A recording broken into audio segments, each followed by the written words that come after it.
Olá, bom dia a todos. Obrigada pela presença, muito feliz aí, cada vez mais a nossa edição aqui, o nosso debate aumenta em número de inscritos, em audiência, e isso é o sinal de que a gente está no caminho certo. E como vocês sabem, eu estou sempre aqui à disposição para receber o retorno de vocês.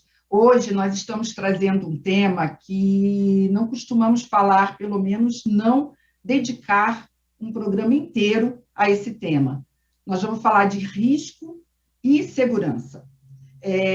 Durante muito tempo, a gente discutiu o quanto que risco e segurança precisavam caminhar juntos, e que risco cibernético era uma coisa, e o risco como um todo da empresa outra, e que havia uma área de risco, uma área de segurança, e que muitas vezes elas não caminhavam juntas. Bom, enfim, hoje a gente vai falar de risco cibernético, que, na verdade, é um risco fundamental, um risco importante, que caminha junto com a segurança e está, sim, sob a guarda dos líderes de segurança. Então, é essa perspectiva desse risco, do quanto é importante enxergar, priorizar, gerenciar, mitigar. Então, nós vamos passar por todas essas etapas com vocês. Hoje a gente conta com o apoio da Teneo, uma empresa que começou aqui a desenvolver um trabalho conosco. Lembra? A gente falou bastante sobre higiene cibernética aqui junto com a Teneo, e a gente está avançando para um segundo patamar, né? Então, além da gente saber que a higiene cibernética é tão importante, a gente precisa olhar para o risco e trazer esse risco para o contexto, para poder dominá-lo, priorizá-lo, gerenciá-lo, como eu falei. E é sobre isso que a gente vai conversar. E, como sempre, tem um timaço aqui, né? Minha equipe sensacional, sempre reunindo excelentes líderes, então eu quero trazer para vocês aqui os nossos convidados. Mais uma vez aqui conosco, Leonardo Ovídio, CISO do Energisa. Tem mais de 18 anos de experiência em segurança em grandes empresas, tanto nacionais quanto internacionais, incluindo os setores de seguros, telecomunicação, resseguros e agora em energia. O vídeo conta com formação especializada em Harvard, BIO e Darro e pós-graduado em segurança e auditoria de sistemas. Então, tem tudo para falar de risco aqui com a gente. Oi, Ovídio, bom dia, obrigada. Bom dia, Graça. Tamo junto aí. Vamos que vamos. Boa, muito bom. Prazer estar aqui. Prazer é nosso. Prazer também em receber Marcelo Miola, Information Security Director no grupo Boticário, que todas nós, mulheres, conhecemos muito bem. Marcelo tem mais de 20 anos de experiência em segurança da informação e já passou por grandes empresas como Telefônica, Vivo e DASA, quer dizer, telecom, saúde e agora no setor de indústria de bens de consumo e beleza, que é um setor que nós amamos. Que bom, Miola, você está aqui com a gente mais uma vez. Obrigada, bom dia. Bom dia, Graça. Eu que agradeço a todos aqui pela oportunidade de participar de um debate tão rico. Muito bom, muito obrigada. Com a gente também aqui, Marco Túlio. O Marco Túlio é CISO eu estou falando a sigla, OITI, mas você pode corrigir se for OITI, você explica tudo para a gente, porque o Marco Túlio conta com mais de 20 anos de experiência, todo mundo aqui com 20, eu tenho um pouquinho mais, tá, gente? Mas eu não vou falar. Em tecnologia, riscos e segurança da informação, também com atuação nacional e internacional e passagens por diferentes indústrias, né? Marco Túlio já teve finanças, tech, startups, utilities, onde desenvolveu um dos primeiros programas de cybersecurity no Brasil. Eu sei disso, a gente atua bastante tempo juntos, né? Marco Túlio, que bom, obrigada por você aqui com a gente hoje. Bom dia. Bom dia, Graça. É um prazer estar aqui, como sempre, né? Chama OITI, você acertou, é OITI, né? A gente atua no Centro de Biometria Facial. É um prazer estar aqui, uma excelente discussão para hoje. Muito bom. Muito bom. E fechando esse timaço, Rodrigo Godoy, Head de Information Security and Cyber Security na Riachuelo, que é outra marca também muito conhecida e que a gente está sempre muito próximo, se reinventou bastante nos últimos anos, sensacional essa mudança. Rodrigo tem uma forte atuação em liderança de equipes, na execução e operação de projetos e processos de SI e Cybersecurity. Conta também com 20 anos de experiência na área de tecnologia, foco em transformação digital ISI, empresas de grande e médio porte, já passou aí, eu até tirei, que eu acho que eu ia gastar uns 20 minutos aqui, ô Godoy, se eu fosse falar todas as verticais em que você já atuou, viu? Eu acho que não tem nenhuma que você não tenha passado. Super bem-vindo, Godoy, obrigada mais uma vez, bom dia. Bom dia, Graça, é um prazer estar com vocês aqui, e vamos que vamos, a gente gosta de discutir, de trazer temas que possam contribuir com a nossa comunidade. Obrigado pelo convite. Muito bom. E o meu parceiro, mais uma vez aqui conosco, Felipe Nascimento, diretor de Engenharia de Soluções Latam da Tênio, tem grande experiência na área de SI, trabalhou, apesar, né, de não parecer, né, Felipe? Trabalhou ao longo de sua carreira na IBM Brasil, na Bovespa, na Microsoft, entre outras organizações. Atualmente, ele lidera o time de engenharia de soluções para a América Latina, bastante conhecimento técnico, e leciona em cursos no programa de mestrado de Ciências da TI pela Universidade Batista de Dallas, onde ele já mora há mais de 8 anos. Bem-vindo, Felipe, que bom você aqui mais uma vez comigo nessa parceria, muito legal, bom dia, bem-vindo. Obrigado, não, eu que agradeço, e hoje, como você mesmo disse, um timaço aqui para a gente trocar uma ideia e cada um dar a sua perspectiva, saber onde que o calo aperta em cada uma das empresas, das verticais, né, e uma visão também holística aí do que é risco, como é que a gente toma conta desse problemão aí que todos nós temos que lidar no dia a dia. Um prazer estar aqui com vocês. Muito obrigado pelo tempo de todos. Eu que agradeço, Tênio, pela parceria, por estar aí conosco nessas discussões. Muito bom. Pessoal, hoje eu quero, antes de começar a trazer as perguntas, eu quero trazer, o pessoal tem cobrado muito de mim os comentários, tá? Eu já estou colocando aí um desafio para a nossa plateia, porque o nosso sistema de transmissão, ele é fechado, né? Por isso a gente consegue fazer toda essa edição bacana que vocês elogiam tanto. E a gente vai começar a soltar aí também para vocês os comentários. Acreditem que desde 9h17 eu já tinha aqui comigo pessoas nos acompanhando. Eu acho muito importante. O Carlos Aurélio Oliveira, do IFC Edu, da área de educação, já está com a gente desde as 9h17. Também está com a gente já bem cedo o Alberto Wester, e ele é responsável, ele trabalha no Museu de Astronomia e Ciências Afins, do MCTI, no Rio de Janeiro, e é um excelente líder que já está com a gente desde cedo, do MAST-BR. E aí também temos aqui o Luiz Marcelo Valzini, já dando bom dia e desejando um excelente evento, da Marquesan. Já tem o Ricardo Capozzi, que é da área forense, uma fera também, já conosco aqui. O Benjamin Wink, da Bricom. O Otávio Andrade, da Rap Vida, que também é um grupo super legal. E o Flávio Procasi também, que participa sempre conosco. O Edson Sivieri, e aí vocês vão me bombando, né? Então eu preciso fazer o programa, tá, gente? Então, vou parar de trazer os comentários de vocês, mas ao longo do programa eu trago, ok? Bem, gente, vamos falar de risco cibernético e vamos falar de segurança. Nós temos aqui, para vocês entenderem a dinâmica, nós elegemos aqui 1, 2, 3, umas 5 questões, tá? Então, eu vou sempre direcionar essa questão para um de vocês e os demais fiquem totalmente à vontade para comentar. E eu vou começar, a gente vai seguir a seguinte sequência. A turma que está nos acompanhando aí se organize. Priorização, gerenciamento e mitigação. Então, vamos começar com priorização. Eu acho que é um dos aspectos mais importantes. Vou começar com o Ovídio, que está aqui na minha sequência de tela. É o meu primeiro aqui, logo do meu lado aí.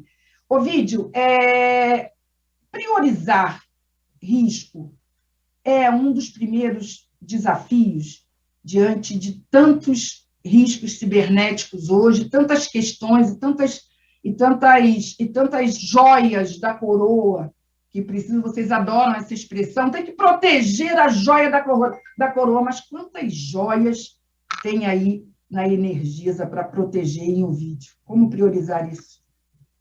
Isso é uma pergunta clássica e bastante importante, e eu acho que é uma dor de cabeça, e acho que os meninos aí podem me corroborar o que eu estou falando, é uma grande dor de cabeça a gente priorizar os riscos, mas eu diria que ele está numa lista aí dos top 5, eu acredito que não seja o primeiro, tá? Até para que a gente possa priorizar, a gente precisa conhecer o risco, Então, essa é a primeira coisa que a gente precisa fazer. E não é a primeira coisa, eu acho que é a segunda coisa, porque a primeira coisa é conhecer o setor que você está envolvido, conhecer a dimensão da empresa que você está, conhecer como seus colaboradores atuam, como os executivos pensam. Se você entender isso, você vai conseguir identificar os riscos. E identificando os riscos, você começa a cadeia de priorização.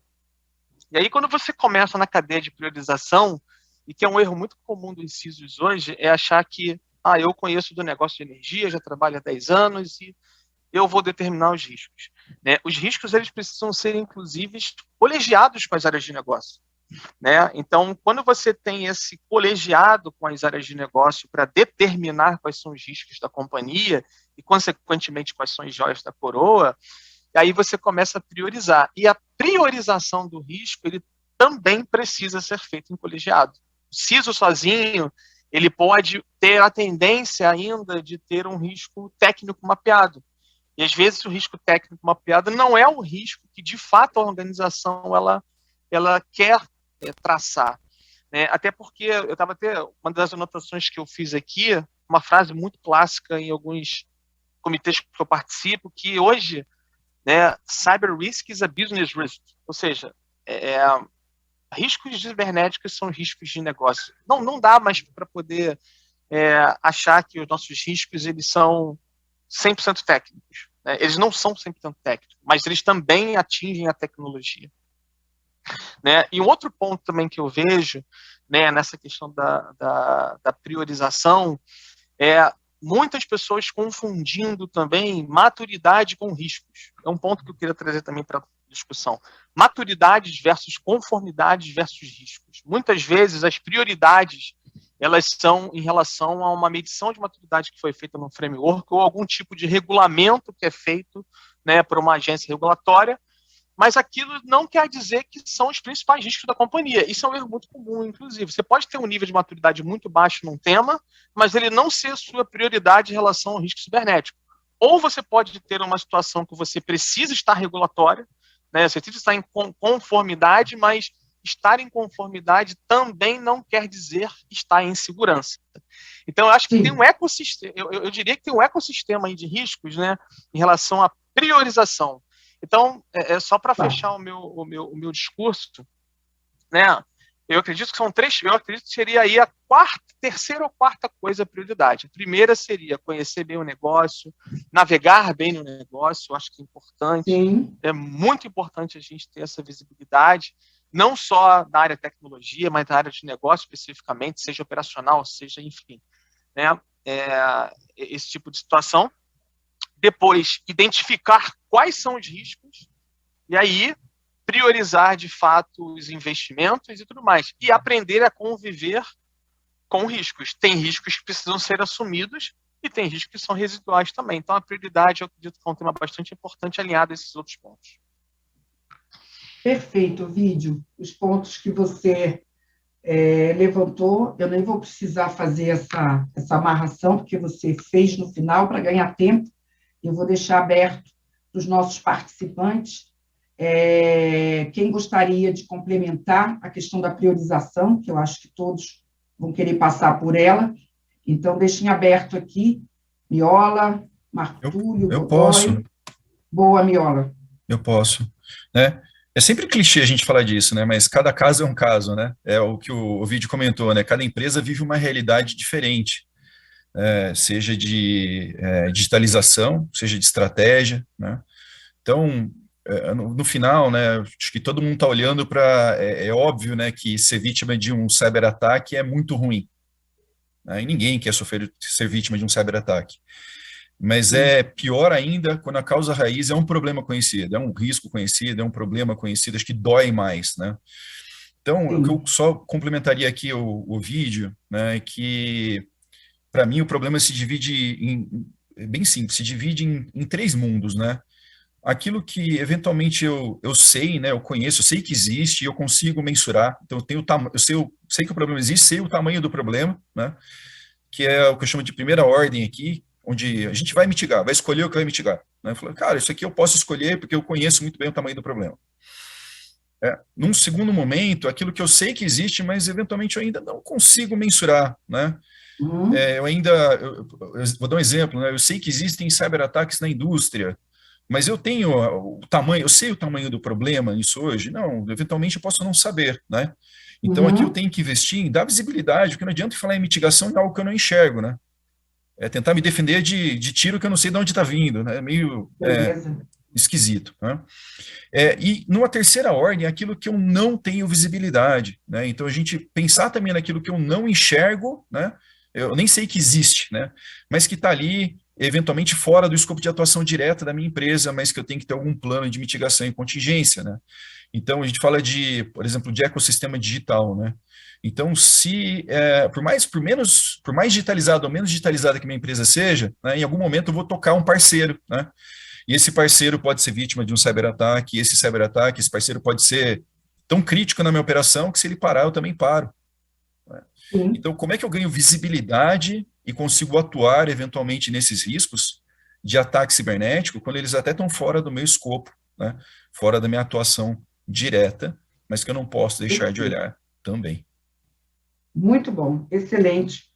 Contribuindo e avançando, né, nessa colocação do vídeo, de que antes de priorizar é preciso, né, conhecer o negócio, ter essa proximidade com o colegiado, não definir sozinho. E eu achei muito interessante, Niola, essas colocações, e você chamou atenção para aquilo que também, às vezes, não está tão visível, né?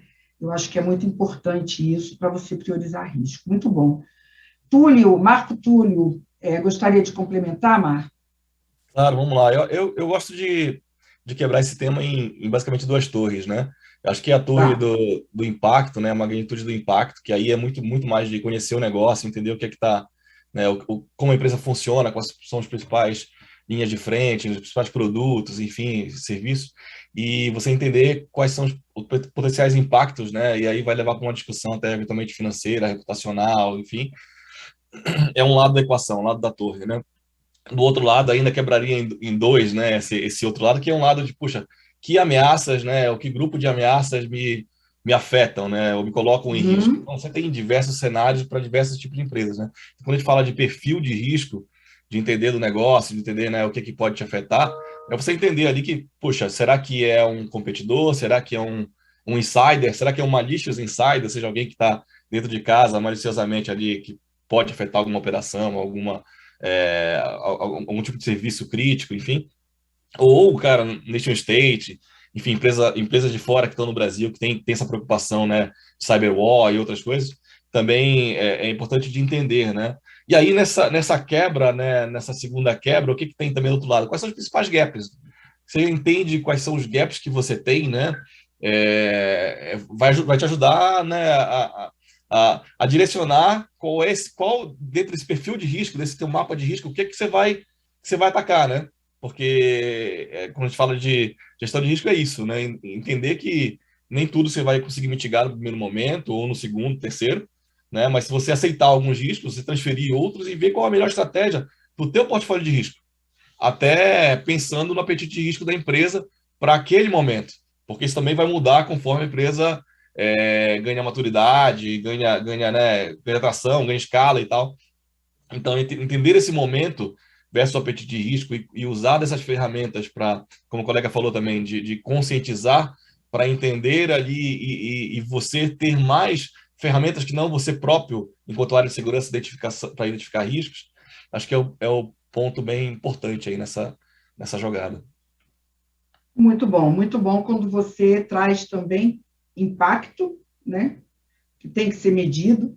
Às vezes, certos impactos maiores precisam ser mais bem cuidados do que os menores, então isso está muito ligado com priorização. E achei muito importante essa identificação de gaps, né? Isso é muito importante, muito bom. A cada fala, a gente vai reunindo aqui uma primeira rodada fantástica. Eu vou fechar com o Godoy, acrescentando, Godoy, porque já estou olhando aqui os comentários, e o pessoal está gostando muito dessa primeira rodada, que está destrinchando um pouco o que é priorizar, mas todos, na fala de todos, tem um aspecto que está se repetindo bastante no risco, que é você olhar muito para o negócio, né? E aí traduzir esse risco do negócio para risco cibernético, né? Então, é um risco claro aqui no meu negócio, mas eu sou o cara que tem que olhar, mais do que qualquer um aqui dentro, o risco cibernético, então tem que juntar essas duas pontas. E aí, Godoy, olhando isso, olhando o setor de varejo, isso mudou bastante, né? Depois que o varejo virou realmente, com a pandemia, né? Uma alternativa, assim, já era uma alternativa, ela virou um digital, né? Eu acho que depois da pandemia não dá para falar em varejo não digital, né? E com isso a gente tem acompanhado até um trabalho inverso. Às vezes acontece um ataque e a loja física parou, porque o ataque foi tão grande que comprometeu até a operação física. Então, Godoy, o pessoal está perguntando é se na hora de priorizar riscos, o quanto que essas questões de negócio no varejo são realmente críticas e como traduzir isso para risco cibernético. Excelente. Bom, vou tentar ser breve, né? Acho que a gente já teve aí uma boa fala sobre os pontos, mas assim, o risco cibernético, né? A partir do momento que você conhece seus riscos cibernéticos, você coloca isso na esteira de riscos corporativos, e aí sim, você tem a alta direção ciente dos riscos, é a melhor forma de você priorizar. Claro que o apetite de risco, ele acaba não sendo seu como gestor de segurança. A gente vai sempre querer olhar para todos os riscos e ter ali alguns planos, etc. Mas a hora que você leva, porque assim, a gente hoje não fala mais em segurança, a gente fala de risco cibernético com a alta direção. Então, qual é o risco? Está aqui. E o mais legal, quando a gente olha para o varejo, né? O varejo ele teve dois aceleradores, né? Existe um varejo pós-LGPD e existe um varejo pós-pandemia, foi o que você falou. Sim. E aí, para acabar de potencializar isso, nós tivemos dois grandes casos, né? Um em agosto do ano passado e um recente esse ano, onde a gente viu o varejo sacudir, de certa forma, e tudo isso virou prioridade na alta direção. Então, a grande sacada é risco mapeado, risco alinhado na esteira de risco corporativa e você conseguir conversar com a alta direção sobre risco. E o apetite de risco não é do gestor de segurança, e sim da alta direção. Perfeito. Muito bom. Felipe, para fechar essa rodada, a gente está saindo, né, Felipe, desde uma visão do risco cibernético dentro do contexto do risco de negócio, que não dá para dissociar, e trazendo e traduzindo isso. É como um retroalimenta o outro, né? É como se as duas coisas estivessem muito juntas. E para você, Felipe, eu já queria que você entrasse um pouquinho, já desse a deixa para o segundo bloco, que é justamente quando a gente olha para o risco cibernético, alguns aspectos aqui foram colocados, né? A questão da visibilidade, a questão dos gaps, como que você identifica isso no risco cibernético também tão importante. Não, esse é acho que o que todo mundo falou aqui certamente ressona com a audiência e com qualquer outro CISO, qualquer outra pessoa que trabalha nessa área e tem que atuar todos os dias para identificar risco, mitigar, priorizar e assim por diante. Então, o que eu queria justamente reforçar o que foi dito aqui com relação à priorização do risco. Né? Se você não sabe o que você tem, se você não sabe aonde que está o seu risco, se você não tem a visibilidade necessária dentro da sua organização, você não tem o básico. Né? Então, hoje, a maioria dos CISOs que a gente conversa, né, que a Tênio conversa, desde de empresas gigantescas com milhões de ativos até empresas menores, a maioria dos CISOs não conseguem responder essas perguntas básicas e até dizer qual que é o perfil de risco e conformidade da sua empresa. E não é porque eles não sabem que isso é importante, obviamente eles sabem que é importante. Só que o nosso setor hoje de tecnologia, o setor de tecnologia hoje é estruturalmente falho. Porque você tem diversos vendors que trabalham com as vulnerabilidades ou com os riscos, eles tratam isso de uma maneira diferente que você gostaria. Aí você tem empresas que você depende para ajudar a mitigar e ter a visibilidade dentro da sua companhia e avaliar esse risco. Então, hoje é muito difícil para os CISOs conseguirem dar o pontapé inicial lá no começo. E é onde, e para mim, né, onde tudo começa é na visibilidade. É saber o que eu tenho, aonde eu tenho, quem que está usando, se está vulnerável. E hoje, com o mundo moderno, onde devices, né, dispositivos de vários tipos, entram e saem da rede o tempo todo, o pessoal trabalhando de casa, o pessoal viajando, mobile devices, né? Então, é extremamente complexo. Então, Graça, o que eu queria dizer, né, é só para ser um pouco repetitivo, que todo mundo disse, o que você precisa começar é ter uma visibilidade holística do seu ambiente, onde você não precisa ficar olhando para todos os lados e tendo que agrupar tudo isso de maneiras que não se conversam, que não se falam, que estão extremamente dispersas, né? Então, a ideia, né, que a gente traz com, por exemplo, a plataforma da Teneo, é que você possa conseguir ter uma visão, justamente o que o Marcelo falou aqui, eu até anotei, que assim, eu sei que eu tenho um problema, esse é um ponto, vamos dizer que esse é o mais fácil. A outra parte é que ele disse assim, eu sei o que eu tenho, mas não sei o tamanho, que é o caso do Log4j em 99,9% das organizações. Todo mundo sabe que tem a vulnerabilidade lá do Log4j, mas ninguém sabe aonde que está, qual que é o tamanho disso. E aí tem a terceira parte que ele falou que eu não conheço, que para mim é o pior, né? Então, acho que para fechar tudo isso, é extremamente importante que a gente comece lá atrás trazendo essa visibilidade para então a gente conseguir dar um pouco mais de priorização e elencar o que é importante, junto com o board, junto com os outros executivos e, obviamente, junto com o negócio. Muito bom, Felipe. Essa primeira rodada, o pessoal elogiando bastante aqui, por quê?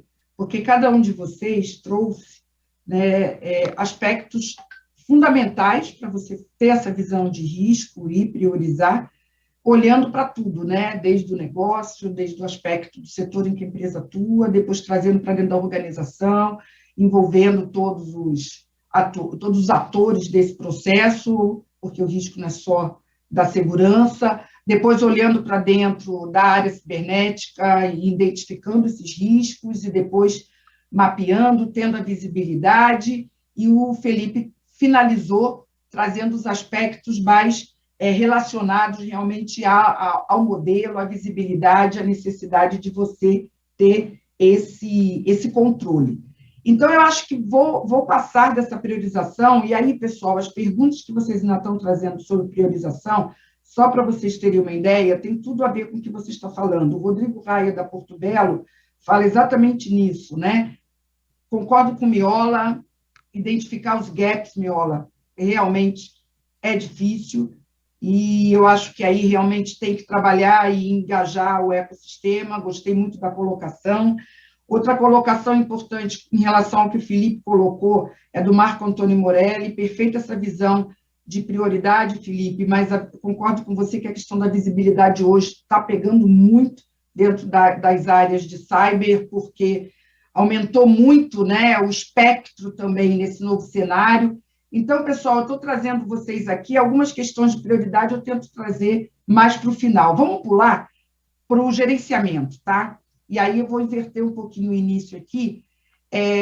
Acho que o vídeo comentou sobre isso, então nem vou trazer o vídeo nesse início, vou trazer o Miola. Miola, gerenciar, né, o risco e a conformidade, e foi um aspecto que o Ovidio falou, queria ouvir um pouco você.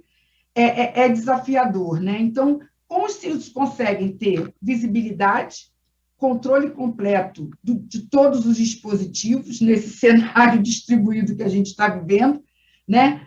Ao mesmo tempo em que são ágeis o suficiente para complementar auditorias e atender a requisitos de conformidade em constante mudança.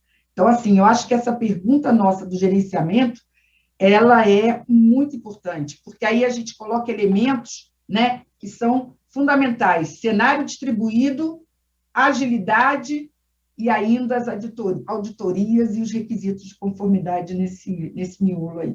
Como é que fica? Legal, né? Acho que aqui tem bastante oportunidade de melhoria, né?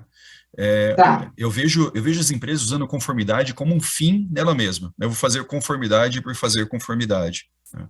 Eu deveria, pelo contrário, né, querer estar aderente a um determinado standard, porque isso habilita a minha empresa, tem que ter um porquê, né, a atingir seus objetivos com o menor risco possível, né.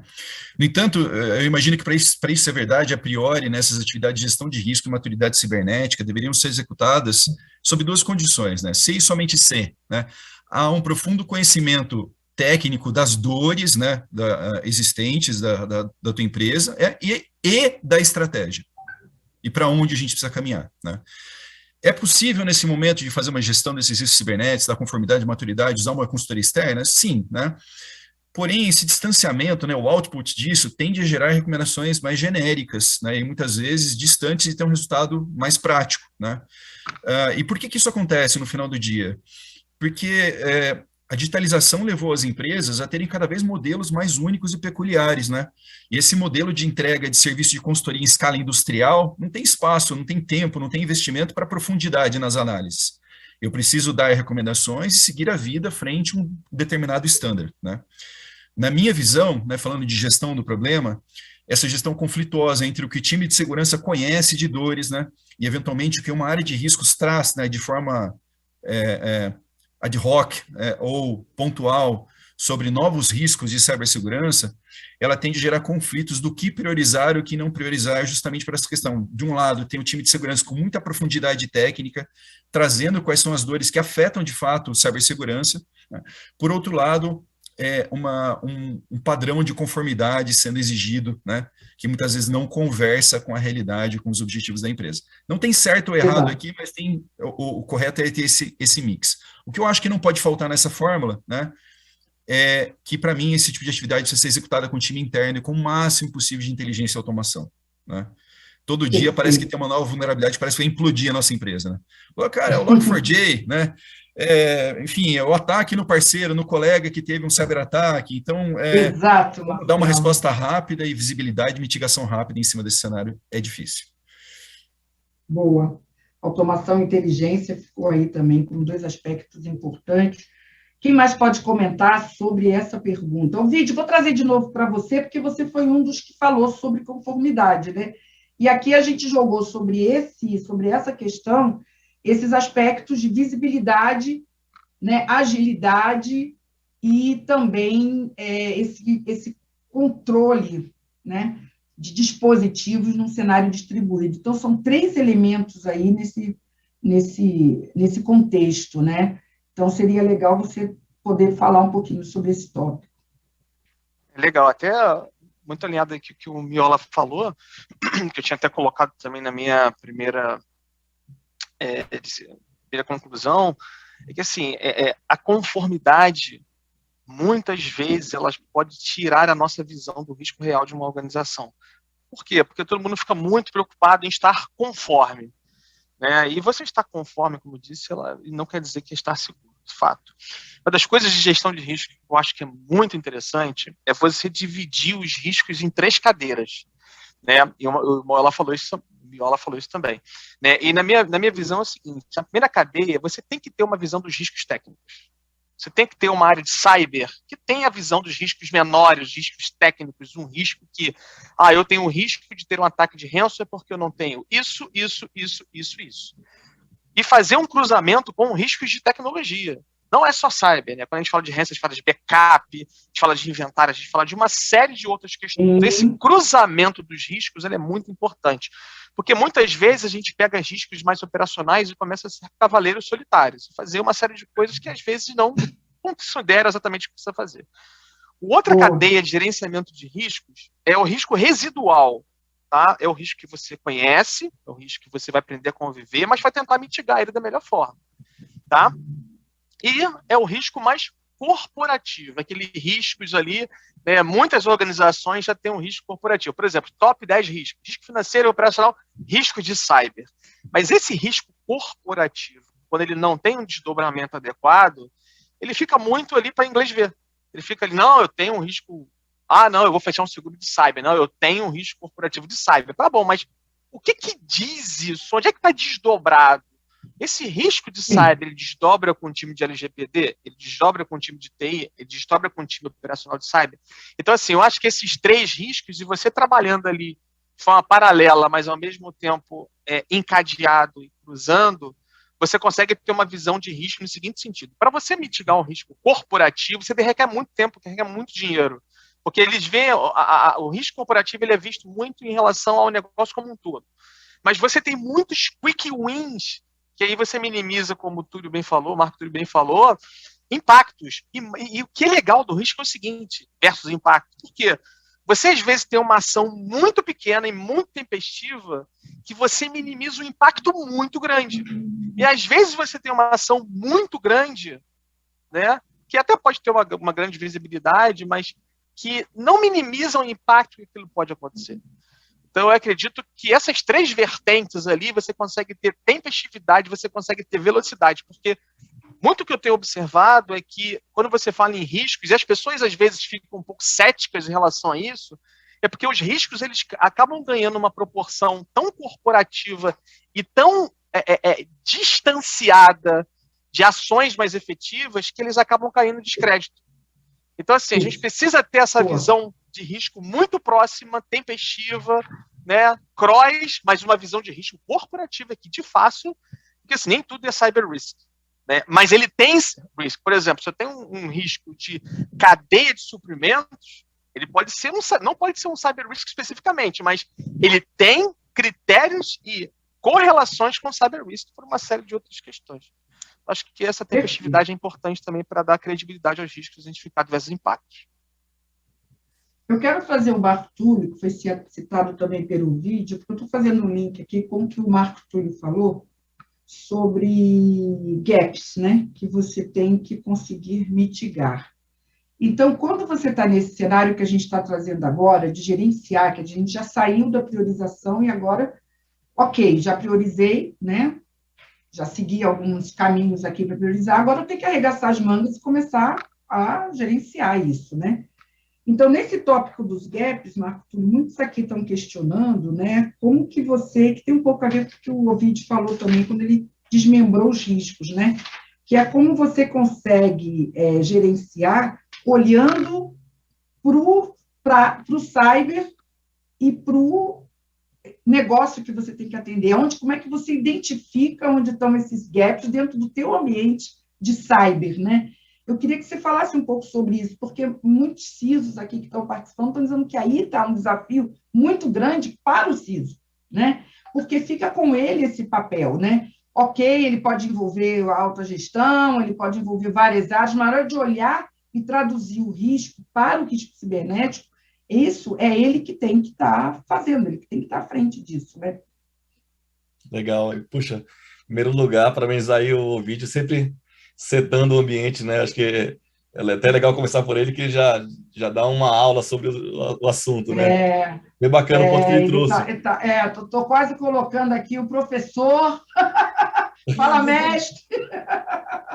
Muito legal. Ele estava falando assim, e assim, concordo em gênero, número e grau, né? Um dos pontos que eu mais curto assim nesse assunto, né, que ele estava explicando. Mas acho que o primeiro ponto ali, né, que você perguntou, Graça, e a primeira dúvida dos colegas é justamente que não precisa ser uma coisa só nossa, né? E melhor, quanto menos for nossa, em tese, melhor, né? Porque quanto mais a empresa conseguir falar sobre isso, a empresa conseguir levantar a bandeira e falar, olha, estou com um problema aqui, olha, estou vendo uma coisa que você não viu, né? E eventualmente até você, né, levar um puxão de orelha porque faltou alguma coisa na tua análise. E tá tudo bem. Acho que esse é o mais importante, porque não somos super-heróis, né? Então acho que nosso trabalho de educadores, né, de conscientizadores, evangelistas, é cada vez mais essencial para que essa visibilidade não fique nos 4 cantos da área de segurança da informação. Ou seja, quanto mais próximo a gente tiver do negócio em si, muito melhor para entender o cenário de riscos, o portfólio de riscos que a empresa tem. Com relação à tradução, esse é um ponto essencial. E eu acho que, de fato, é uma faca de 2 gumes, né? A alta direção, né, o conselho administrativo, ele entende melhor essa visão mais macro dos riscos que o risco cibernético, como é que ele se traduz para um risco diferente, um risco de privacidade, um risco de operação, financeiro, um risco de terceiros, né, numa joint venture. Então, assim, entender e traduzir isso para cima é essencial, e o inverso também, traduzir isso para o nosso mundo de segurança da informação para que as empresas consigam entender é um outro cenário. Agora, fazer essa tradução, que acho que é uma das perguntas, né, de como olhar esse cenário do risco corporativo, do Enterprise Risk Management, para o nosso mundo, eu vejo alguns caminhos, né? Um mais clássico é você olhar, de fato, ali aquele cenário de risco, pois temos um risco de vazamento de dados por um ataque cibernético. Todo mundo está mais preocupado, né? E aí na aplicação A, B, C, né? Através do cybercrime, né? Vamos fechar assim. Que gaps estão relacionados a esse cenário? Então, o teu time vai entender e outros times vão entender também. Então, fazer um debate, abrir a conversa para que outros possam lá e refinar os gaps, aí você vai mapear cada gap. Que gap? O gap A, não tem criptografia no banco. Gap B, não tem um firewall de aplicação, sei lá. Então, assim, o time de desenvolvimento não tem treinamento de segurança. Então, cada gap vai ter um peso dentro do teu ambiente, daquele perfil. Essa é uma forma de você atingir, né? Uma outra forma de atingir, que eu acho que eu gosto um pouquinho mais, é você entender também uma visão com base nos controles. Então, você entender que tem todo tipo de controle. Então, já que a gente falou de conformidade ainda há pouco, você tem um controle que ele atua diretamente no risco, ou seja, a tua resistência àquela ameaça ele aumenta. Tem outros tipos que você diminui a frequência do contato com aquela ameaça. Então, poxa, coloca um AF na frente do caminho e ali ele vai diminuir porque vai filtrar e em algumas condições você não vai passar para a aplicação. E tem também aqueles tipos de controle que são os controles que monitoram a eficácia do teu controle principal ali, vamos dizer assim, principal entre aspas, né? Então, e muitas vezes esse controle de monitorar a efetividade de um controle primário, vamos dizer assim, ele é o que é priorizado num programa de conformidade. E não necessariamente é esse cara que tem que ser priorizado. Então, quando você olha mesmo um risco regulatório, que tem que estar no portfólio, risco regulatório, você vai olhar e vai entender, poxa, será que ter toda essa parafernália de coisas de GRC, de Governance Risk Compliance, para me dar conformidade, ou eu tenho que ter um equilíbrio, ou eu tenho que estar mais para um lado. Então, não tem problema você focar em conformidade. Acho que a questão é trabalhar o risco principal. Então, de novo, voltando ao início da conversa, quando a gente tem um portfólio de risco e a gente vê que o regulatório ele é o mais importante, mas, eventualmente, a ação A, B ou C vai reduzir aquele risco para o patamar, para um risco residual, o resíduo que sobra, ele é um risco que está aceitável dentro do apetite de risco da tua organização naquele momento, ele vai te trazer um conforto. Se sim, beleza. Segue adiante. Se não, você trabalha mais aquele risco e olha os outros riscos no teu portfólio que deveriam ser tratados naquele momento. Então, acho que é uma visão, né? E por isso que eu gosto tanto do assunto de gestão de risco, porque é um assunto que é muito estratégico para a gente, profissionais de segurança, né? Exato. E que na verdade, Marco, pelo número de perguntas aqui, pela quantidade de pessoas que estão entrando aqui, a gente já está quase ultrapassando aí o início que a gente começou, é que realmente é um grande desafio. Godoy, para a gente fechar, e eu quero passar para o Felipe, eu vou puxar outro aspecto aqui das perguntas, que foi um pouco o que o Felipe colocou quando o Felipe falou aqui no início, no primeiro tópico da priorização, e que está aqui na nossa pergunta, né? Que é essa questão da visibilidade. Então, muitos estão dizendo aqui, a visibilidade passou a ser um dos aspectos mais importantes e ela está muito presente também nessa questão da gestão do risco. Por que hoje, Godoy, aí a pergunta acho que não é para você, mas a tua opinião, por que hoje é tão difícil para os CISOs ter essa tal visibilidade? Tem um até que botou essa pergunta com essa tal visibilidade que a gente está vendo que para priorizar risco também e gerenciar ela é tão importante. Na tua opinião, onde que está o grande desafio para os CISOs terem essa maior visibilidade do seu ambiente, do seu risco cibernético? Bom, vamos lá. Essa pergunta ela é bacana porque, imagina só, a gente vive um momento, né, de jornada cloud, mas quem já está numa empresa que ela já existia há algum tempo, então imagina, um ambiente on-premise, aí você vai para um ambiente cloud, que no final não é cloud, é multi-cloud. No ambiente cloud, todo mundo brigando por custo, então cada vez mais você trabalhando em cenários onde você possa movimentar a cloud, e aí naquele processo todo de automação. E aí quando você olha para todo esse ambiente, imagina que você tem soluções que são nativas em cloud, você tem soluções por tipo de cloud, soluções que você contratou de cada provedor diferente, todo o seu ambiente on-premise, e aí imagina como é que você consegue ter tudo isso, tudo ao mesmo tempo agora, em um único cockpit. É praticamente impossível. Então, toda essa complexidade do teu dia a dia, você precisa ter o quê? Eu preciso ter indicadores, né? E com certeza, né, diria aqui que praticamente todos nós, né, ou afirmando até isso, a gente sempre vai ter um ponto cego. Não existe uma bala de prata. Segurança em camadas. Cada camada um controle, um processo, uma monitoração. Nós temos as pessoas que também são vetores de ataque. A gente tem visto casos, né, de insiders, de pessoas que são aliciadas e etc.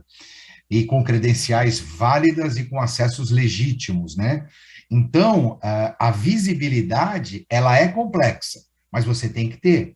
Então, você tem que ter o seu ambiente monitorado, tudo aquilo que você tem, você de alguma forma tem que conseguir criar um caso de uso, ter isso lá no seu SOC 24/7, onde você consiga responder incidentes, mas a gente sabe que esse processo, algum ponto cego vai falhar.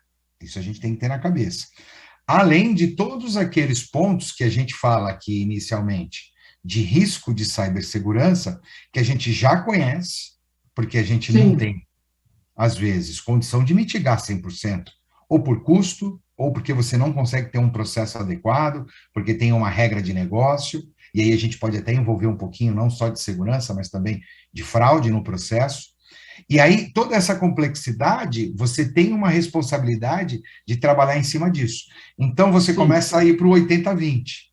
O 80/20, que é 80% eu tenho visibilidade, 20% eu não tenho, e como é que eu me preparo para isso? Né? Esse é o maior desafio. Como é que nós, CISOs, nos preparamos para esse 20%, que é o ponto cego? E aí a gente começa com todo um processo junto com os times, tecnologia. E aí a gente vai lá para processos, pessoas e tecnologia. Então, é complexo? É complexo. Não tem jeito. Tá. Muito bom. Esse ponto que o Godoy chegou, Felipe, é o ponto que eu queria trazer para você. Você fez uma provocação aqui na sua fala que gerou grande reação aqui da turma, né? Muitos concordando, outros discordando, outros mais ou menos, sobre o quanto que os CISOs, né, conseguem ter essa visibilidade do risco cibernético dentro do seu ambiente para poder dar esse passo. E aí, o que muitos estavam perguntando aqui, de certa forma, o Godoy externou a opinião dele, ele fez 80/20. Qual era a pergunta para você, Felipe? Quando a gente está nesse aspecto de gerenciar, não dá para enxergar tudo, quanto que eu consigo enxergar e aquilo que eu não enxergo, o que eu faço. Então, de certa forma, o Godoy trouxe esse contexto quando ele fez essa relação, essa proporção do 80/20. Então, para você, Felipe, eu queria que você falasse, você está aí, né, vivendo duas realidades, você vê a realidade aí fora, onde você está, mas você está sempre aqui no Brasil. Semana passada você estava aqui com vários clientes que eu sei. Então, eu queria que você falasse exatamente isso, do que você tem visto, do que você tem falado, qual é esse nível de visibilidade hoje, até onde pode chegar e como se preparar para aquilo que não vê, como é que é para você essa proporção e o que você tem visto em termos da realidade, tanto aqui quanto lá fora. São realidades bem distintas, mas ao mesmo tempo elas se convergem em muitos dos pontos. Então, hoje,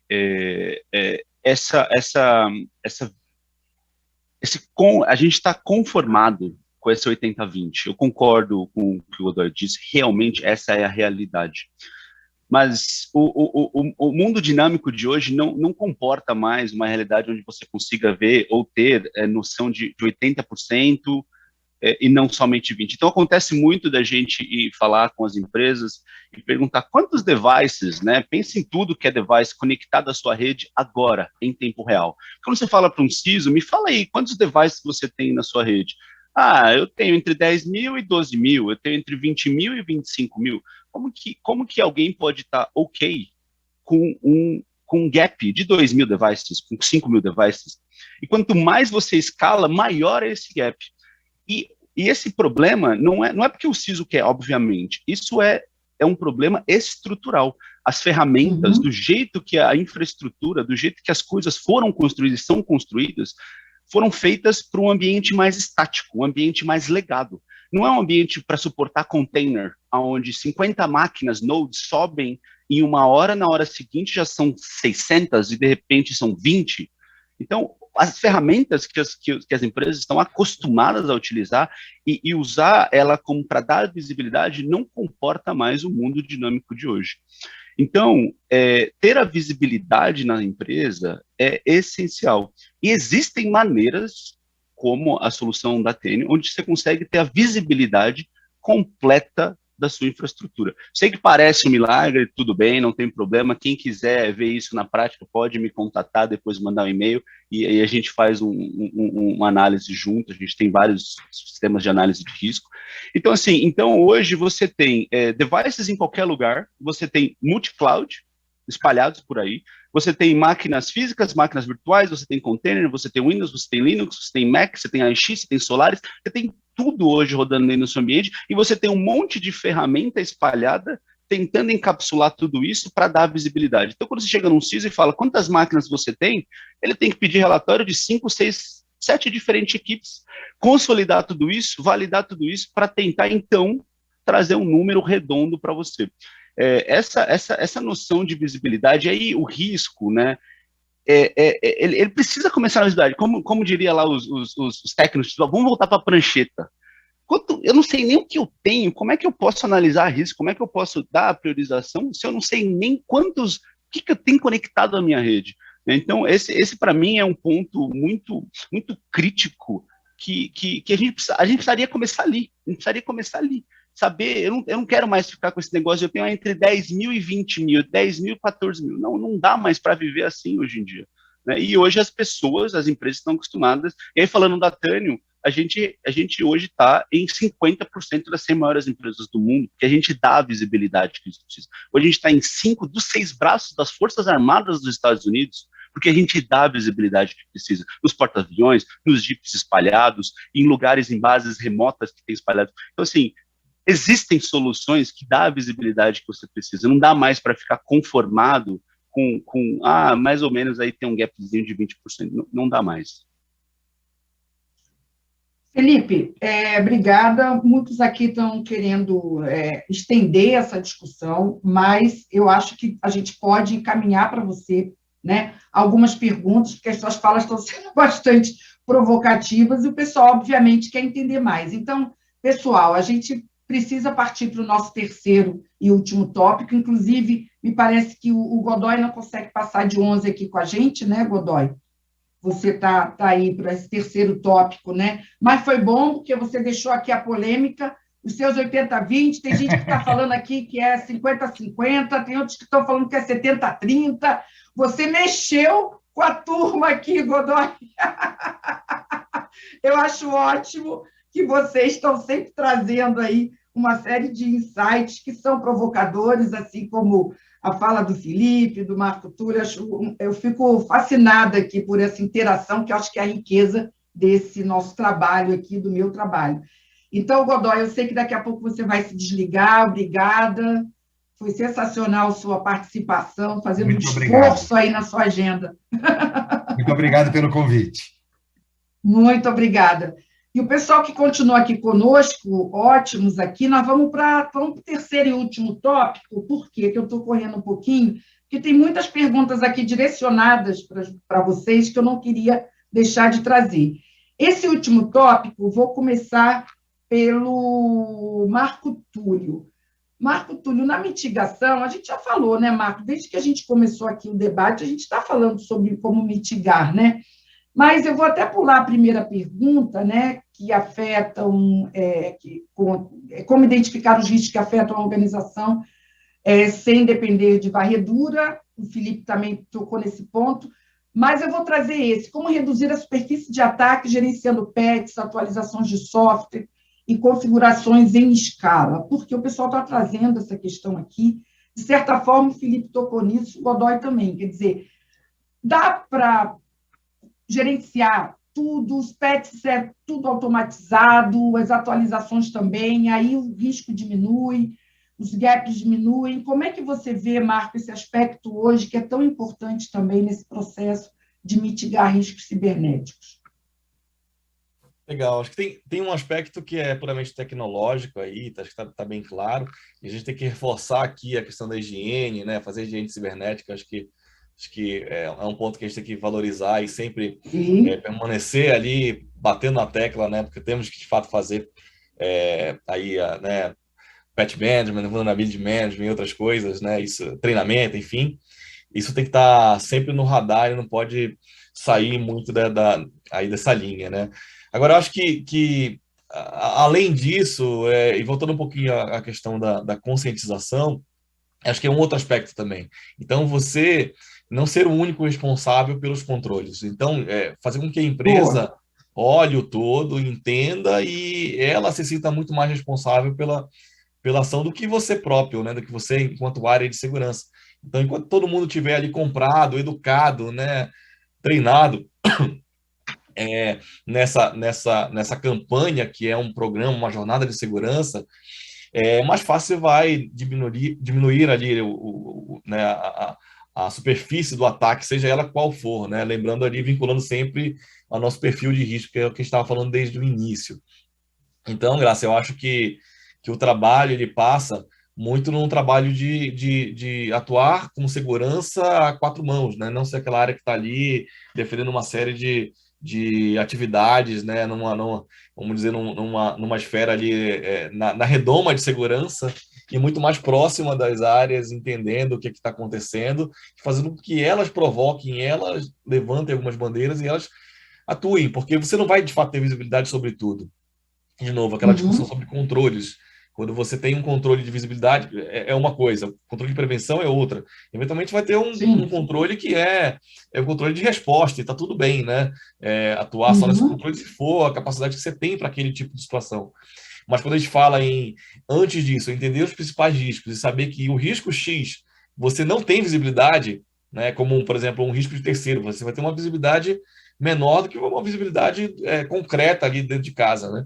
Então, você entender que esse cenário funciona assim, que outros controles e outros artifícios você vai lançar a mão para poder, né, atuar num cenário de efetivação, de acontecimento do risco, né? Perfeito. Muito boa essa resposta do Marco Túlio, Marcelo Miola, porque ela está conectada com a segunda pergunta que está aqui na nossa pauta de mitigação, né? Como contar com o processo de remediação do risco com visão unificada, fazendo as remediações, integrando equipes. O que o Marco Túlio falou, quer dizer, eu anotei aqui que eu achei muito importante, né? Que é você não ser único nesse processo, né? E não é de verdade, né? E quando você tem que remediar, tem equipes envolvidas, né? Então, essa integração, eu queria que você comentasse. Aí você já pode comentar tanto o processo de reduzir essa superfície de ataque, gerenciando essas atualizações, configuração de escala, e, ao mesmo tempo, na hora de remediar, você saber que precisa também de um modelo de integração de equipes. Legal. Não sei se eu vou conseguir trazer resposta para tudo, né? Mas não, mas a gente traz perguntas, algumas respostas, o objetivo é esse. Vamos lá, né? Bom, pensando aqui, né? O que precisa, na minha visão, ter no final do dia? É um ciclo rápido de detecção e correção, né? E é claro que para você ter o ciclo cada vez mais rápido, né? A gente fazia ciclos mensais, né? Pega o Patch Tuesday da Microsoft, por exemplo, né? Então, atualização mensal, né? Essas atualizações mensais passaram a ser atualizações semanais, né? E passam a ser atualizações diárias e estão cada vez mais próximas do tempo real, necessidade de atuação em tempo real, né? É como comentei, né? Parece que todo dia surge uma nova vulnerabilidade, surge um novo problema que parece que nossa empresa vai implodir, né? Então, o que eu costumo dizer assim, é que o output de você ter muita capacidade de ter visibilidade dos seus riscos, você tem uma capacidade muito boa de correção, né? E a capacidade de correção passa por aspectos que o Marco Túlio comentou, né? Acho que o aspecto mais importante é ter o comprometimento de que o problema é nosso, né? O problema não é da segurança da informação, o problema é da TI, é do marketing, é do RH, é do financeiro, enfim, é o problema da empresa, porque senão morro com o abacaxi na mão, né? Identifiquei um monte de problemas, tenho lá centenas de milhares de problemas a serem resolvidos e agora eu sei que tenho centenas de milhares de problemas a serem resolvidos e não consigo resolver, né? E é muito menos sobre ter a capacidade de apertar um botão e corrigir, e muito mais se todo mundo está comprado de que aquilo precisa ser feito, porque no final do dia tem muitas vezes impacto para a área de negócio na parada de um sistema para atualização, na parada de um serviço, né? Tem mudança de modo de trabalhar, né? Então tem impacto sim no dia a dia de novo, acho que ferramentas ajudam bastante, mas tem um impacto bastante grande, precisa ter esse compromisso da correção, né? Colocando um pouco mais de tempero e polêmica nessa história de se é 30/70, se é 20/80, né? Falando um pouco de visibilidade, até aqui no Bolt a gente fala que a gente tem o 10/90, né? É 10% on-premises, 90% nuvem, né? E que é extremamente volátil, extremamente dinâmica. Então, quando o Felipe fala assim, será que eu fico conformado em ter 2.000 ativos não gerenciados? Eu sei lá se eu tenho 2.000 ativos não gerenciados, às vezes eu não tenho visibilidade disso, né? Então, quando você não sabe qual é o teu denominador, fica difícil você dizer o quão longe você está dele. Já recebi essa pergunta várias vezes, assim, cara, mas quantos por cento você monitora, né, da sua infraestrutura? A resposta é, depende. Agora, né, talvez seja 90%, daqui a 1 hora pode ser 79%. Com essa infraestrutura muito elástica. Então, corrigir nessa velocidade, também a gente precisa ponderar, né? Faz sentido corrigir infraestrutura volátil, né?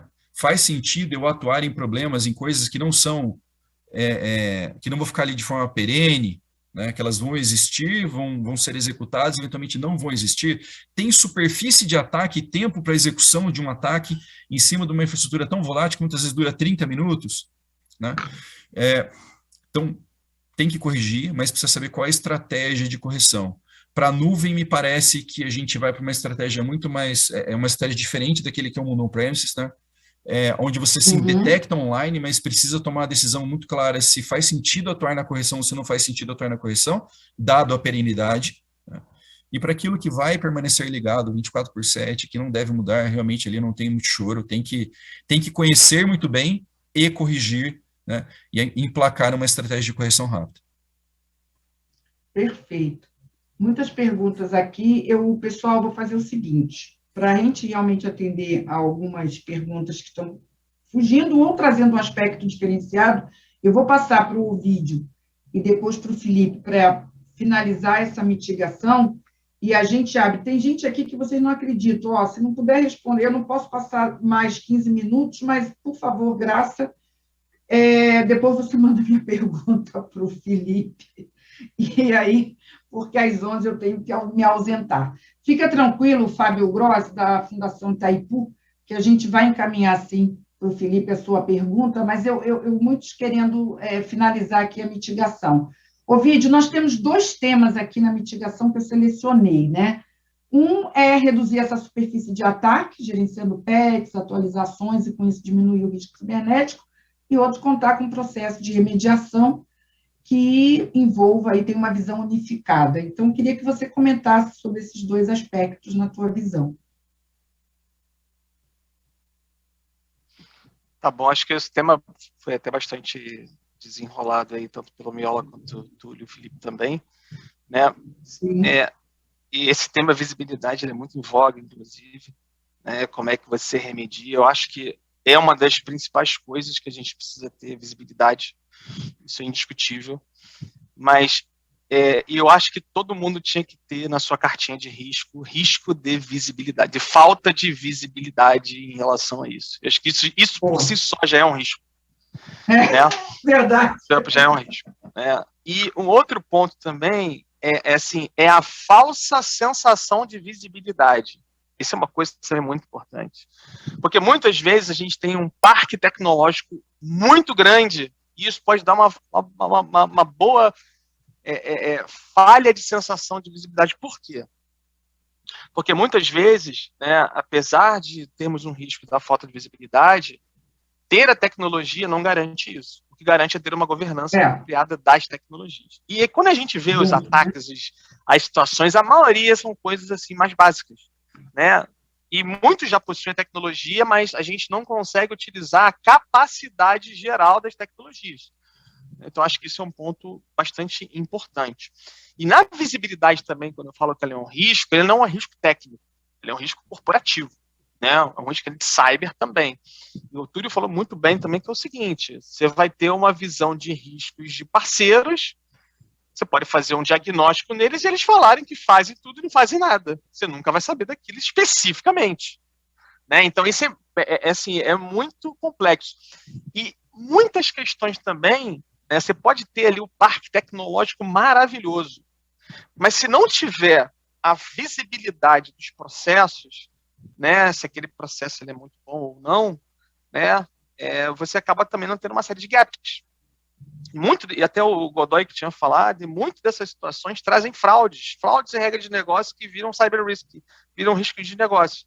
Então, eu acho que essa questão da mitigação, até que eu tinha colocado anteriormente, né, das subdivisões dos riscos, né, tanto da parte residual ou da parte mais corporativa, da parte mais técnica, precisa ter um plano, precisa ter um indicador, né, precisa ter reuniões ali para que esses assuntos eles fiquem vivos, porque é muito comum e natural e humano, né, acontecer o seguinte: você tem riscos e ali, quando você está no calor da emoção, na mitigação do risco, está todo mundo muito embarcado no risco. Mas quando aquilo passa um mês ali, ele acaba caindo numa zona ali mais confortável, e aquele risco que era muito crítico num dado momento, apesar dele continuar sendo crítico, na mente das pessoas ele diminui, mas na verdade não diminui. Então, eu acho que o gerenciamento de risco ele precisa ter um padrão, precisa ter um frameworkzinho, acho que precisa ter, e principalmente, acho que é uma coisa que eu anotei aqui, inclusive, para falar, que é o seguinte: precisa de uma tropicalização. O risco de visibilidade, talvez, na empresa do Miola, ele pode ser totalmente diferentes. Na verdade, eles são totalmente diferentes. Um com percentual X, outro com percentual Y. Né? Assim como na minha ou qualquer outra empresa de mercado. Então, eu acho que cabe conhecer, né, ter essa visão, ter a visão que a falta de visibilidade ela não é só técnica, né, ela requer processos também, ela requer... Quer ver uma coisa que é interessante? A gente viu aí uns grupos aí aliciando um monte de profissionais de segurança. Talvez a falta de visibilidade dos profissionais relevantes da empresa é um grande risco de visibilidade. Não tem a ver com tecnologia. Se aquele cara está insatisfeito, se aquele cara está satisfeito, se ele tem de fato os acessos, se ele é monitorado, se ele é auditado, talvez é um risco até muito maior que o de tecnologia, porque ele comanda as tecnologias, entendeu? Então, assim, acho que a visibilidade ela vai muito além, e a mitigação ela é um programa. Acho que não tem uma bala de prata para mitigar essas questões. Eu acho que é risco e impacto. Se você colocar isso numa matriz e aquilo ficar muito alto, tem que ter um plano rápido e competitivo para corrigir, e isso precisa fazer parte de um programa de mitigação de riscos. Perfeito. Muito bom, gente. Eu quero agora trazer o Felipe para encerrar esses 3 blocos, a gente começar a abrir para perguntas também aqui, apesar que eu já trouxe muitas. Mas, Felipe, eu vou trazer a pergunta do Fábio Gross, da Fundação Itaipu, porque ele esticou um pouquinho a permanência dele aqui. E aí é muito interessante a colocação dele, porque ele diz o seguinte: Felipe, eu estou tendo dificuldade na contratação de um parceiro para essa jornada de visibilidade, mitigação de riscos e tal. E a principal delas, né, além da cláusula de LGPD, né, que a gente sabe que se a gente tem um vazamento de dados, a gente tem, é o nível de comprometimento dos parceiros em relação a essa mitigação. Então, o que ele questiona aqui, Felipe, é se você acha que, além da tecnologia em si, obviamente, que a empresa tem, o quanto que é importante, o quanto que é necessário um comprometimento, não só na venda da solução, implantei a solução, ela vai, sabe, ajudar a resolver, vai mitigar, você vai conseguir ter visão, o quanto que a empresa tem que ter esse comprometimento de estar junto nessa mitigação de risco cibernético. Antes de eu responder ao Fábio, eu queria exemplificar o que acontece no mundo real. A gente está falando bastante coisa aqui e todas elas são verdades e acontecem. Mas eu vou dar um exemplo prático. Eu, vindo de engenharia, né, eu sou técnico, eu sou o cara aqui, o nerd. Tá? Por que não funciona na prática?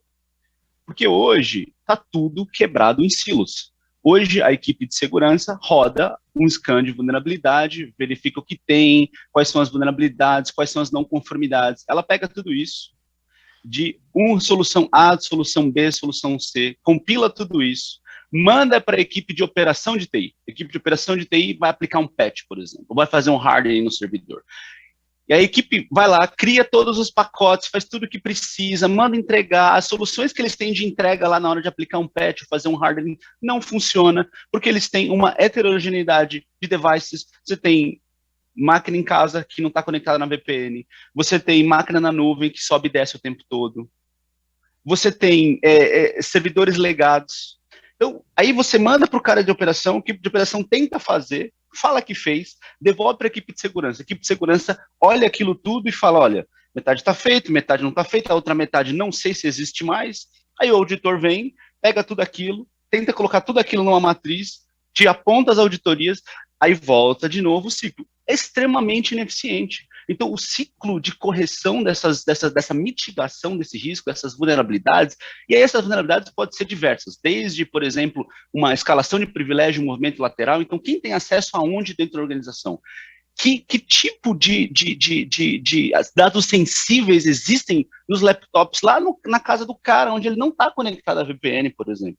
Então, assim, é extremamente complexo e é não funcional, não eficiente, porque você está tudo quebrado em silos, cada um olhando um pedacinho da sua infraestrutura. E não dá mais para ser assim.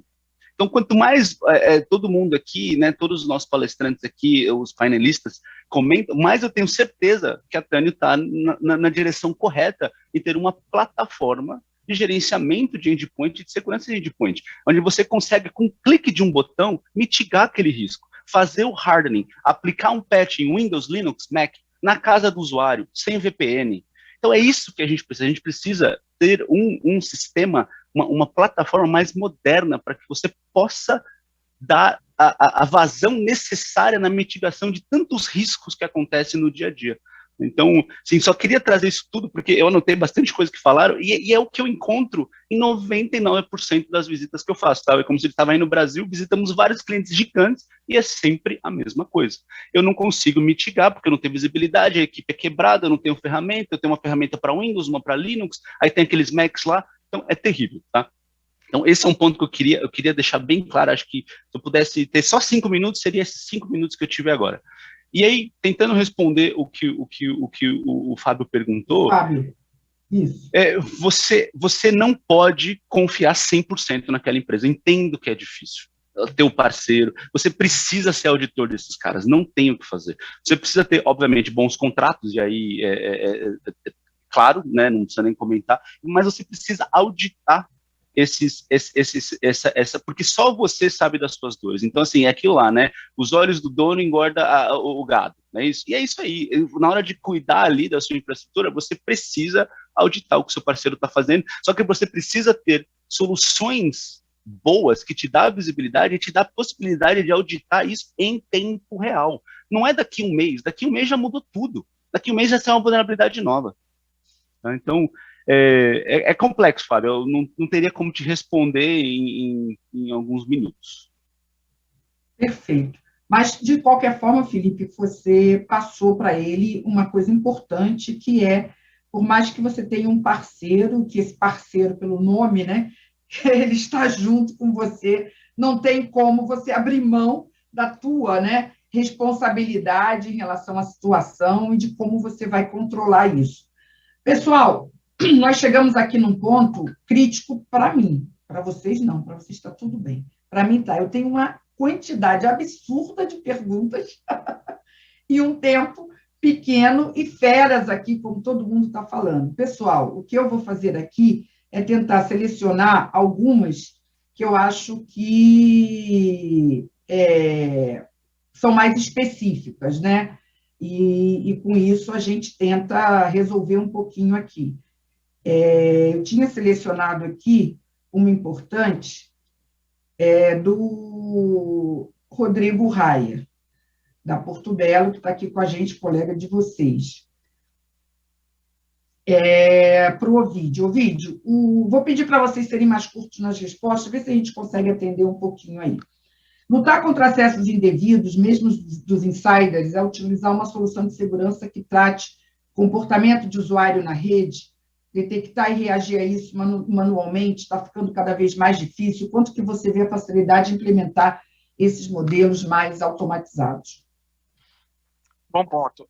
Assim, concordo com você, é super complicado, né, você ter essa reação aí para acessos indevidos, tá? Mas eu acredito que um grande início, né, é você entender o comportamento. É a mesma coisa, a visibilidade. Você vai ter a visibilidade do comportamento dos usuários na tua rede, né? Mas isso é técnico, tá? E aí eu entro também muito nas outras questões. Você precisa entender se as pessoas que você trabalha são confiáveis. né? A partir do momento que claro que você tem que vigiar sempre, você tem que auditar ali, mas se você está vigiando por uma desconfiança ética de uma pessoa, você não tem um problema técnico, você tem um problema de pessoas, você tem um problema de compliance. Então, assim, a primeira coisa, conheça o seu time, conheça o time de tecnologia. Um parênteses aqui, a gente teve uma discussão bem bacana, né, lá no grupo de CSO, falando onde é que a área de segurança tinha que estar, se é risco. Você tem que ser o cara, você é o Cerberus, você é o cabeça ali, que você tem que entender. Você tem que ir lá com o CIO e falar, você tem alguém que está desconfortável em relação a isso? Beleza. Voltando aqui a questão mais técnica, né, é fazer uma segregação de função, é entender como é, fazer uma revisão dos acessos, isso é muito importante, entender o comportamento de conversar com as pessoas e conscientização. Né? É uma coisa super complexa, mas é o melhor caminho aí no meu ponto de vista. Miola, o Alain Mendonça, da BTV, pergunta: Miola, como avaliar o risco da obsolescência também na TI? A gente está falando bastante sobre risco compartilhado, o Felipe tocou nesse ponto de que são várias coisas envolvidas, e ele não se encerra só na segurança. Como que você lida com essa questão da TI e qual seria, na tua opinião, o percentual aceito também em relação a isso, a obsolescência da TI? É uma saia justa. Eu vou fazer o seguinte, Alain, eu vou pedir para o Miola comentar mais essa questão do risco, né, da obsolescência da TI, da integração. Acho que o percentual você chegou a falar, né, Miola? Você falou em... Não, falamos aqui em percentuais, falamos daquilo que está on-premises e o que está em nuvem, né? Me ajudem aí, porque esse painel, para mim, está sendo... o pessoal aqui está disparando aqui tudo quanto é assunto. Legal. Sobre obsolescência, né? É difícil cravar um número ideal, mas eu queria voltar antes do número e compartilhar um pensamento, né? É importante que a gente reconheça que todas as aplicações elas têm um ciclo de vida, né? Elas nascem, em algum momento elas vão chegar lá na adolescência, em algum momento elas vão atingir a maturidade, em algum momento elas vão estar lá na velhice, né? Ao ponto que elas vão chegar ali a serem legadas, né? Então, se a gente reconhece isso, a gente reconhece, sim, existem dores de sistemas legados, é verdade, existem dores de sistemas legados, mas existem dores de sistemas que estão nascendo também agora. Né? Por exemplo, se você pegar uma startup, né, você acha que investiu milhões de reais ou dólares em segurança no momento zero? Não, ela está botando o produto dela para funcionar, né? Então, a gente tem problema nos dois extremos, né? Não só naquilo que é obsoleto, mas naquilo que também está chegando agora, que tem muita inovação por trás, que as empresas estão gerando e eventualmente adquirindo no mercado. Pensando nisso em ciclo de vida, e pensando que cada fase do ciclo de vida de uma aplicação ela vai ter uma necessidade diferente, né, sistemas obsoletos precisam ser tratados de forma diferente. Não dá para usar a mesma estratégia de botar um sistema obsoleto, eventualmente lá com a cara, né, virada para a internet, né, muito exposta, porque geralmente um sistema que está em obsoleto, ele já não tem mais atualizações, muitas vezes, não tem atualizações de patching do próprio fabricante, né, e muitas vezes o próprio time não mantém. Então, acho que é bom conhecer. Então, acho que minha resposta aqui conheça bem desses 4 níveis de maturidade, aonde as suas aplicações estão. Entenda qual é a estratégia que você vai aplicar de defesa para cada um desses 4 estágios de maturidade. Você pode viver muito bem tendo 80% de aplicações legadas, desde que você use a estratégia correta. Assim como vão ter empresas que não vão ser resilientes a isso, vão precisar ter um nível baixíssimo ali, talvez na casa de 1%. Ótimo, excelente resposta, obrigada. Marco Túlio, selecionei uma das que vieram aqui para você, do Celso Bergman Júnior. Marco Túlio, eu vejo a maior parte dos prêmios de segurança não abordando de maneira detalhada os hot topics, que eu acho que são de solução hoje. Clouds, multiclouds, containers. Então, eu gostaria de saber, você que fala bastante de risco, governança, como definir governança para esses assuntos, né, mais técnicos, que exigem controles que cada vez mais não são os tradicionais no mundo da segurança. Legal. Esse é o desafio da inovação, né? Meu amigo. O colega que é o pulo do gato, e eu acho que não tem muito pulo do gato. Eu acho que por isso eu sou apaixonado por gestão de riscos, que eu acho que o principal é você, de fato, colocar esses assuntos no portfólio da gestão de riscos. Então, quando você entende que o teu negócio ele é digital, ele roda em cloud, ele tem ali, ele é sustentado por terceiros, pelo DevOps, por a economia das APIs, né? Por uma série de tecnologias emergentes, né? A depender do negócio. Entender que aquilo ali está o teu, né? A tua vaca leiteira ou a tua estrelinha que vai, né? Ali na frente gerar um grande boom, e você ter um olhar diferenciado, eu acho que é aí que está o pulo do gato.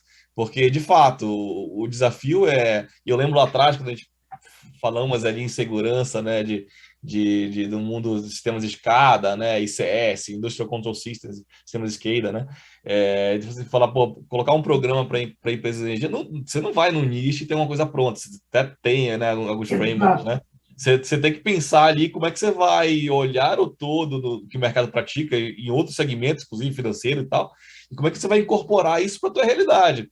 Porque você tem ali uma série de frameworks, mas aquele que vai fazer sentido para você. E eu acho que alguns colegas comentou no início, né, tem um olhar muito de modelo de maturidade, modelo de... Eu acho que justamente você tem esse termômetro que é importante, mas você não pode centrar com base nisso, né?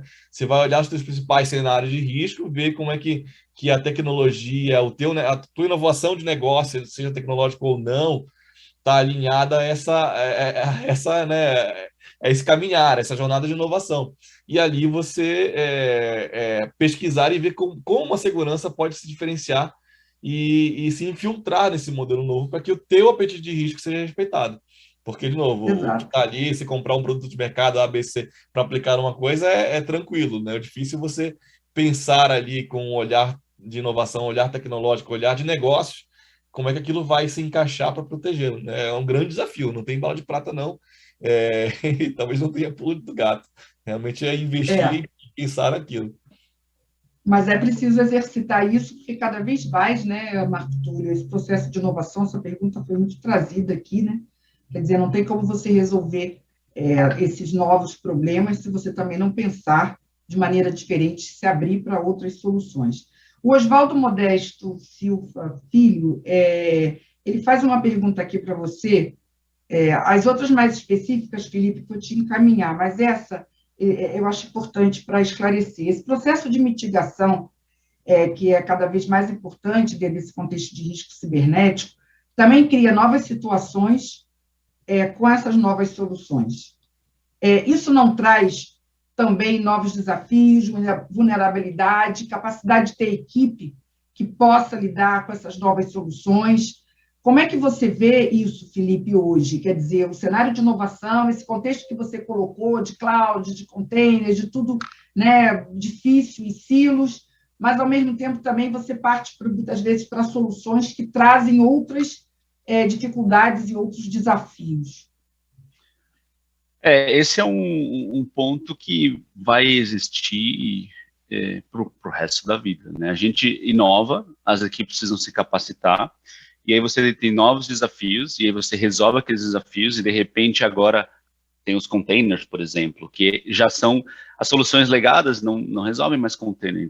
Então é um ciclo, né, virtuoso e vicioso ao mesmo tempo, onde você precisa estar sempre ali se capacitando e trazendo novas soluções modernas para se ajustar à velocidade da inovação de TI. Esse é um ponto muito crítico de hoje em dia. Hoje a gente tem muita solução que foi inventada 10 anos atrás, por exemplo, ou 5 anos atrás, já talvez não sirva mais para o ambiente de hoje, principalmente agora com o ambiente híbrido. A maioria das soluções hoje que foram inventadas, como eu disse há pouco tempo, já não são mais, já não foram feitas para esse ambiente híbrido onde está todo mundo, né, sei lá, 70% trabalhando de casa. Então, esse é um problema. Desculpe te interromper, só para complementar, porque o pessoal está ouvindo e está questionando aqui. Mas aí também, com essas novas soluções, não vem novos desafios e novos problemas que, às vezes, as equipes não conseguem pilotar, Felipe? Não, vem e tem que continuar trabalhando para conseguir adaptar a esse novo mundo. Não tem bala de prata, não tem muito o que ser feito. O que a gente precisa é estar sempre na inovação e entender quais novas tecnologias cabem com a dinâmica da TI, né? Muda muito o tempo todo, muito complicado. Perfeito. Ainda temos um tempinho aqui, vou correr o vídeo, uma pergunta para você do Procassi. o Flávio, e ele diz o seguinte, qual a importância hoje, o desafio de ter um framework definido para a tomada de decisão com relação à medição do nível de maturidade da segurança? Então, por exemplo, a gente está discutindo aqui sobre risco, a gente está avaliando aqui até percentuais, 80-20, 90-10, mas enfim. Mas o quanto que você acha que ter essa medida desse nível de maturidade, até para poder, segundo ele, ter uma visão mais realista do que é possível ou não fazer naquele momento? Tá bom. É importante, mas não é assim, não é suficiente. Se você tiver, por exemplo, uma medição de maturidade, mas não tiver vínculos com riscos, muito difícil você conseguir vender isso para o board ou para o executivo. Porque você pode ter um nível de maturidade baixo em uma determinada situação e aquele risco ser super baixo. Mas se você se basear no nível de maturidade, você vai colocar um esforço para subir. E você pode ter um nível de maturidade mais alto e com um risco muito alto, um impacto muito alto, e aquilo camuflar por ter um nível de maturidade alto e perder o controle. Então, a minha sugestão é ter um framework de fato, né? É importante, NIST, SF, CISA, né? Mas é importante definir uma estratégia da organização. Olha, o meu framework, eu falo muito o seguinte, ter um framework tropicalizado que ele chama o NIST, chama o SF, chama o CISA, chama o MITRE, chama uma série de outras questões, mas é importante ter isso. E essa maturidade precisa falar com riscos. Com certeza, tendo essa tropicalização, essa medição de maturidade com o risco, fazer esse cruzamento, quando você for levar um investimento falando que você tem um risco muito alto e que a maturidade desse controle também é muito baixo, a probabilidade de você conseguir um investimento é muito, muito grande. Uma pergunta para o Miola, nessa discussão, Miola, de novas soluções, desafios e equipes capacitadas. Pergunta do Alberto Wesley no MAST. Miola, como combater esse risco no momento em que você não tem uma equipe tão especializada, não tem uma verba muito alta? Você acha que contratar a empresa, instalar uma solução mais moderna seria um caminho? Ou isso traz um grande desafio quando você não tem uma equipe tão especializada? Boa pergunta, né? Numa situação de restrição de time, de recursos, acho que a ferramenta ajuda bastante na visibilidade, tá? Ela vai conseguir dar uma leitura, um primeiro cheiro de onde eventualmente estão os principais... O que você acha, Marcelo? Muitos estão perguntando aqui que acho que são fundamentais nessas soluções, que elas têm um nível de automação maior, mais inteligência artificial, para poder suprir essa deficiência de equipe especializada. E, gente, hoje isso é uma realidade no setor, né? A gente sabe disso, a gente está acompanhando essa questão, embora não seja o tema do nosso painel, mas ela está relacionada à mitigação de risco, né? Cibernético. Vamos lá. Se eu tivesse que priorizar alguma característica para um time ainda que não está formado, que está em formação, eu diria assim, ganhe visibilidade, né? Ganhar visibilidade antes de você tentar entender, de fato, o que você deve ou não deve corrigir. Então, eu priorizaria uma ferramenta que conseguisse dar uma visão mais cross, né? Olhando não só o mundo on-premise, mundo nuvem, mas muita visibilidade no primeiro momento. A maturidade de correção, ela vai vir atrelada à estratégia de riscos, né? Dizendo assim, que riscos desse aqui que eu topo correr, que eu não topo correr. E aí eu posso, eventualmente, na falta de conhecimento, chamar uma consultoria para ajudar a olhar, olha, agora tendo esse relatório, o que eu posso fazer? O que eu deveria priorizar aqui dentro, né? Fora os insights automáticos da ferramenta, né? O que eu poderia, o que precisaria ser priorizado, até formar essa massa crítica e conhecimento dentro do time. Não sei se respondi a pergunta, Graça. Não, respondeu sim. Eu acho que eu não sei se é a minha conexão ou a sua, eu tive um probleminha aí, mas já me conectei aqui.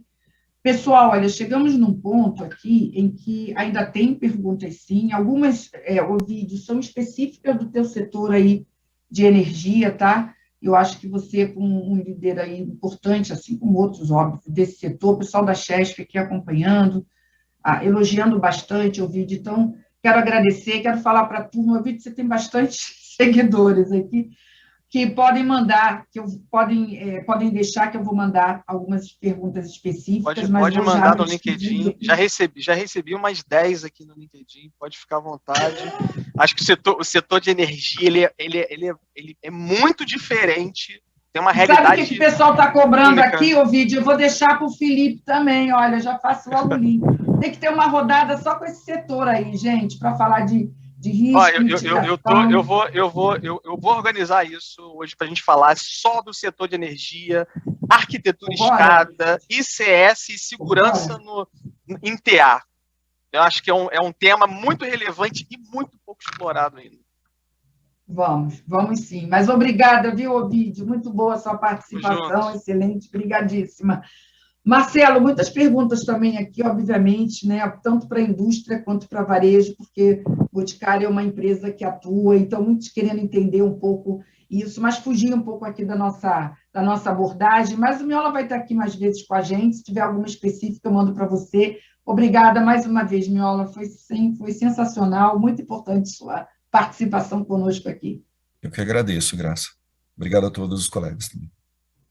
Marco Túlio, todo mundo já sabe que você hoje é o cara do risco, da governança, está todo mundo querendo falar mais sobre isso com você. Venha mais vezes para a TVD trazer essa sua visão, você que é um apaixonado por esse tema.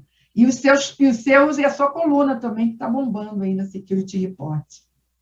Obrigado, Graça, sempre um prazer. Obrigado aos colegas também, excelente semana aí para todos. Muito bom. Felipe, parceiro, olha, é difícil 1h30 a gente falar sobre tudo, né, quando a gente discute a pauta, mas eu, olha, sinceramente, estou muito feliz, eu acho que a gente tocou, sacudiu a plateia, deixamos aqui a experiência deles que estão no front, a sua, que traz a sua proposta, que traz a sua mensagem, eu acho que agora é com vocês aí seguir esse caminho, e eu acho que nós temos mais temas, com certeza, nessa área, importantíssimos aí para tratar. Eu queria ouvir aí o seu agradecimento também, a sua mensagem final. Beleza, muito obrigado, pessoal. Agradeço todas as perguntas que não foram respondidas, a Graça e a equipe vai mandar aqui para a gente vai entrar em contato com vocês, responder as perguntas via e-mail ou de alguma outra maneira. A Tânio, ela é a plataforma que vai te dar a visibilidade e o controle que você precisa, independentemente do que seja e aonde esteja. Então, a gente está falando de Windows, Linux, Mac, AX, Solaris, máquina virtual, máquina física na nuvem, em casa, container, não importa. Tá? Então, se vocês quiserem saber um pouco mais e entender, fazer um risk assessment, a gente tem muitos parceiros aí no Brasil que ajudam a gente a fazer risk assessment na sua organização sem custo. Tá? Entre em contato, meu e-mail é felipe.nascimento@tanium.com. Pode mandar um e-mail para a gente vai linkar vocês com um dos nossos parceiros aí no Brasil e fazer um risk assessment sem custo nenhum para vocês e mostrar como que a Tanium te dá a visibilidade e o controle que você precisa na sua organização distribuída e tão dinâmica quanto é nos dias de hoje. Muito obrigado. Obrigada, Felipe, obrigada, Tânia, obrigada aos participantes, essa audiência, pessoal elogiando muito o tema. Sim, hoje ainda a gente vai correr aqui para disponibilizar esse vídeo lá no nosso canal no YouTube. Pessoal, continua com a gente, está prometido aí novos temas, novas verticais. Estamos aqui, firme e forte. Obrigada, tenham um ótimo dia. Até a próxima. Tchau, pessoal. Abraço.